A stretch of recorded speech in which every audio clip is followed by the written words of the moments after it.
Summary of Magic Words by Tim David. Introduction. Years of experience as a magician taught Tim David that real magic comes from the words we use to communicate with one another. Words have the power to inspire. Words have the power to influence. Words have the power to motivate. But how can we use them correctly to get the results we want? David explores 7 magic words and the psychology behind how what we say affects a person's performance in both the business world and the personal world. Through scientific research and personal stories, David lays out the blueprint for building relationships and communicating effectively. Learn the secrets of what to say as well as what not to say so your words have the magical power to inspire, influence, and motivate. Chapter 1. The Importance of Words and Human Connection. What is the biggest problem in the world?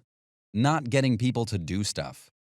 Parents struggle to get their children to do their homework, teachers struggle to get their students to focus, managers struggle to get their employees to perform, and doctors even struggle to get their patients to follow their treatment plans. If only we could get the people to do the things we want, the world would be a much better place, right? The standard solution to motivation is typically begging, bribing, and reasoning to death. When a child won't eat his vegetables, we bribe him with that tasty cookie after dinner. And when that doesn't work, we start nagging, manipulating, or even deceiving to get results. These tactics rarely work, and people largely hate being told what to do. If you try to motivate people directly, you'll fail. Think of the person you tried so hard to change, but it just never worked. That's because you used the wrong approach. Instead, you should work on motivating their actions, and that's how magic words can be incredibly useful. When you think of magic words, you might think of words like abracadabra or Shazam or hocus pocus. And while Tim David spent much of his career as a magician, he now preaches the powerful magic of words. 7 simple words can help motivate those around you to perform how you want them to. However, as the best-selling author Daniel Pink says, motivation is not something we do to other people. The old phrase goes, you can lead a horse to water, but you can't make him drink. Well, as Tim David says, you might not be able to make him drink, but you can make him thirsty. The human brain is complex, but the vast majority of them are already thirsty. They crave direction and influence. You simply need to find a person's motivation and tap into it. When you successfully do that, you'll no longer have a problem of finding motivation, but directing it. The first step for getting results is establishing a little thing called human connection. Human connection is the soil where getting people to do stuff grows. By establishing a connection, you can make several mistakes and still get results. However, if you fail to do this, it's as simple as game over. Think about it. When teachers truly connect with their students, learning happens. When doctors connect with their patients, healing happens. And when companies are truly connected with their customers, business happens. In 1967, psychologist Albert Mehrabian wrote that words constitute about 7% of what we communicate, while the rest is simply body language and tone of voice. So while words make only a small percentage of communication, that small influence can greatly help you express yourself and communicate more clearly. Words are a powerful tool, but when wielded by an unskilled craftsman, the results can be harmful or even damaging. Chapter 2. The Magic of Yes. Think about one of the biggest moments of your life. Getting down on one knee, holding something seemingly small and expecting something big. Asking one simple question. Will you marry me? The question followed by silence, shock, and crying. The moments leading up to the answer feel like the longest 10 seconds of your life. But finally you hear that perfect yes. That simple word can be the most magical word you've ever heard. The powerful word yes can have so much meaning and is one of the most important words in any marriage. In fact, Dr. John Gottman has studied the influence of words in marriage, and after studying thousands of couples, Dr. Gottman has the uncanny ability to predict divorce by a single conversation. By looking for the 6 signs of divorce, Gottman has a 91% accuracy rate for predicting the success or failure of a relationship. Those signs? They're the exact opposite of what yes represents. The most powerful signal is that of contempt. When a partner expresses contempt or disapproval in the other, they're essentially saying, I'm morally superior to you. Contempt mixed with criticism, stonewalling, defensiveness, and failed repair attempts create a toxic combination that leads to divorce 91% of the time. So while no has the power to end relationships, yes has the power to bring them together. Yes bridges conflict, fosters admiration, creates shared experiences, and offers acceptance. Within a marriage, yes is a magic word with impressive power. Without it, marriages fail. With it, marriages prosper. But can the magic word influence other relationships in our lives? Simply put, yes. As humans, we fear rejection. That feeling of connection and being in a group is key to our survival. This is why public speaking is one of the #1 fears of people. It exacerbates our fear of rejection as we wonder if people will accept us or not. However, when we hear yes, we feel connected and appreciated. Yes is the ultimate magic word. The key to hearing this magic word is by restructuring the questions you ask. For instance, when something goes wrong in the office, instead of simply saying, "Please fix this for me," you should ask, "Can we fix this?" If you can get someone to say yes, you'll find they're more likely to actually do it. Research suggests that getting a person to say yes 2 or 3 times before you get to the actual request increases the likelihood of success. For instance, one study focused on a group of salespeople who tried to get potential customers to say yes at least 3 times before getting to the sale. Those that succeeded increased their success rate from 18 to 32%. This is why small talk is so important. The purpose is essentially to find some common ground and get a prospect, potential partner, or even an employer to find themselves agreeing with you more and more. Yeses build trust. Therefore, we should work on changing our perspective on the value of the often dreaded small talk. Additionally, you should avoid negative words as well. Any word that has a negative connotation can quickly switch the conversation from positivity to feelings of fear or rejection. Therefore, you should focus on keeping the conversation in yes mode. This simply means to avoid any negative words. For example, if an airline captain tells passengers not to be concerned, passengers will quickly do the opposite, simply because the captain used the word not. Similarly, when a doctor says, "We will want to run a few tests, no need to worry," what do you do instead? You immediately worry. All negative words, even if used to negate negativity, still produce negative feelings. Chapter 3. The Magic of But. Another small, simple word with great power and influence. Think about the time you felt rejected, either by a partner or a future employer. You may have heard something along the lines of, "You're a great person, but you just aren't the right fit." Which part of the conversation will you remember? You certainly won't remember the part that told you how great of a person you are. Instead, your brain focuses on everything that came after the word but. By using the word but, you decrease the impact of anything that was said prior. This effect is called the but eraser. In other words, whatever comes before but is completely ignored, especially if it's the exact opposite statement of what came before. On the other hand, the but enhancer is the theory that everything that comes after but is what people focus on. Therefore, you should start communicating with the information that you want the person to forget, then use a but, and end with the information that you want them to remember. For instance, when trying to sell life insurance, a salesperson could say, "I know you can't buy life insurance right now, but I want you to think about the benefits of this to your family." The potential buyer will forget that they can't afford it, but if they think about the benefits, they'll be more likely to say yes and make it work for them. Additionally, your business might rely on donations, so you could approach future donors by saying, "I know everyone is asking you for money this time of year, but you're one of our best donors." By starting with the negative and ending with the positive, you'll be more likely to see success and get the results you want. One of the biggest responses people in business get is the dreaded, "I'd like to, but I can't."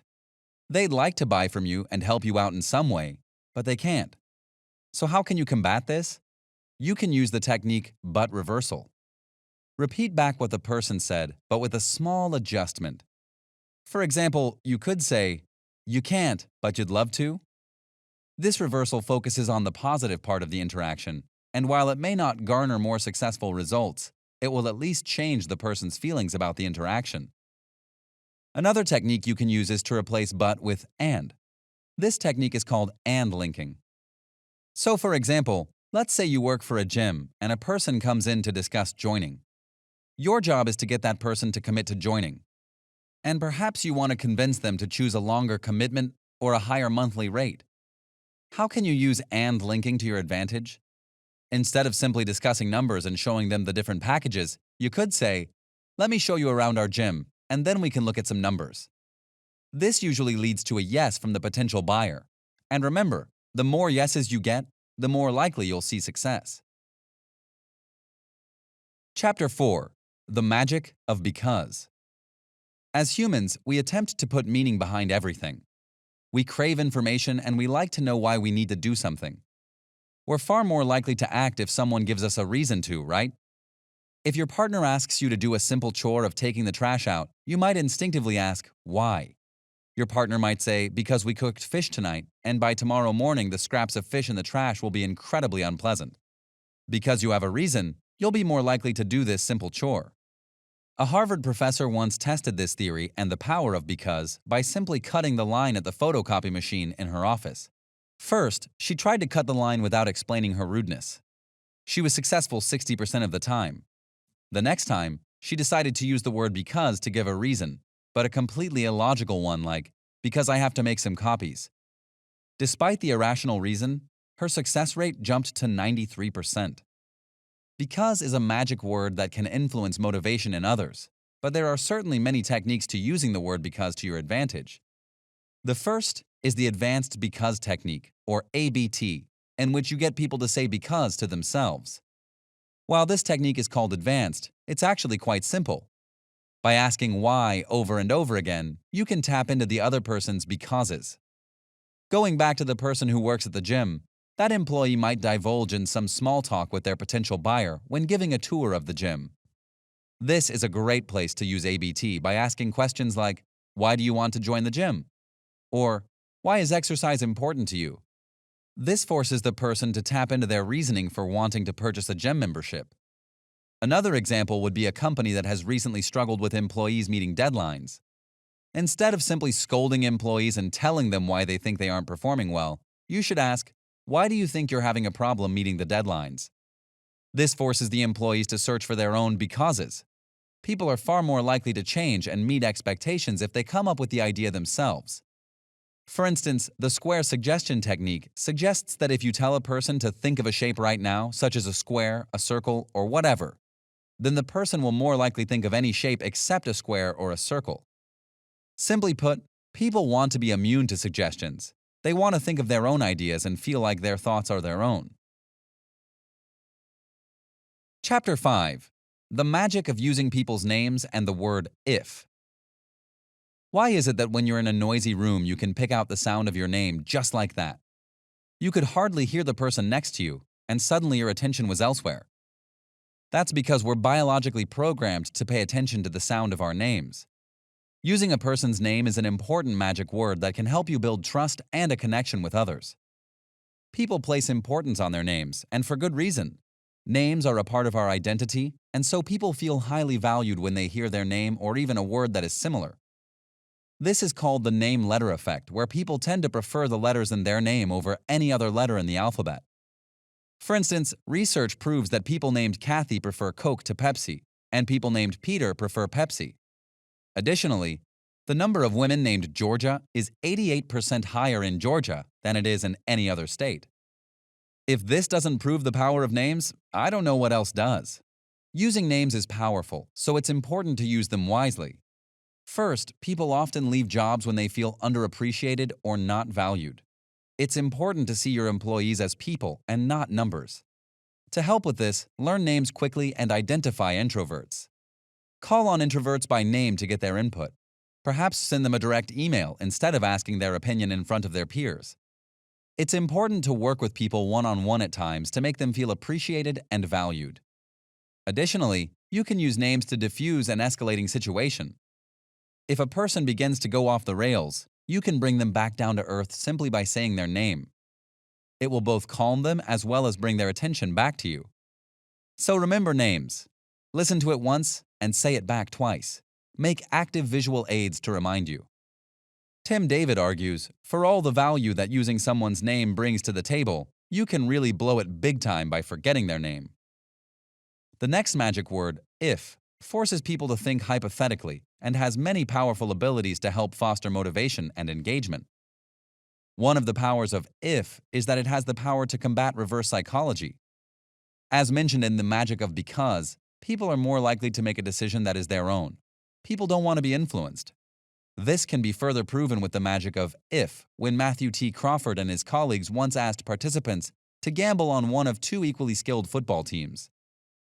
If one of the researchers suggested betting on a particular team, the participant would bet on the other team 76.5% of the time, simply because they wanted to exert their free will. Additionally, when the researchers said statements like, "If you don't bet on them, think how you'll feel when they win," then 73% of participants took their advice. You can also use the power of if to combat people whose response is frequently, "I don't know" or "I can't do this." You can use if to guide their thoughts in a certain direction.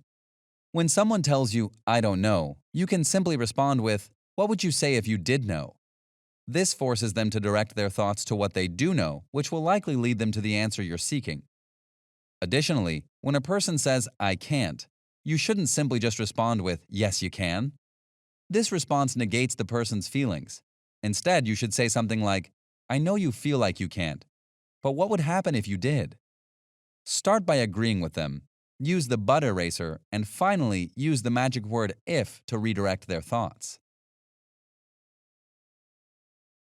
Chapter 6. Asking for help and giving thanks. The key to having successful employees, students, children, etc. is to turn them from spectators into active participants.